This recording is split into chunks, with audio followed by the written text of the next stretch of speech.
ವಿಚಾರ ಏನೆಂದರೆ ದುಷ್ಟನಾದ ದುರ್ಯೋಧನನು ನಿನ್ನನ್ನು ಕಂಡರೆ ಸೇರಲು ಕಪ್ಪವನ್ನು ಕೊಡುವುದಿಲ್ಲವೆಂದು ಕೇಡು ಮಾತನಾಡುತ್ತಿರುವನು.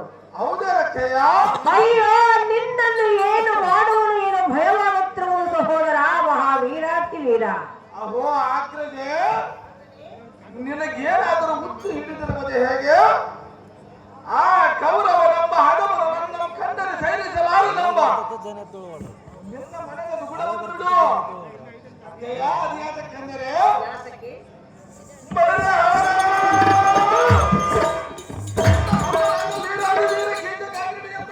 ಕೇಳಿದ ಮಾತುಗಳು ಯಾವತ್ತು ಜಪ್ಪನ್ನಾರು ದೇಶದರಾದರೆ ಎಂದ ಎದುರಿಗೆ ನಿಲ್ಲಲಾರದು. ಎದವರದ ಗದರ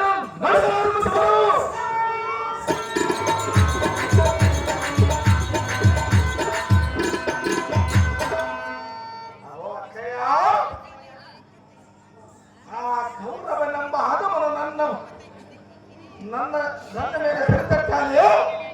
ಮಹಾರಾಜರಿಗೆ ಏನಾದರೂ ಕುಮ್ಮಕ್ಕು ಕೊಟ್ಟಾನೆ.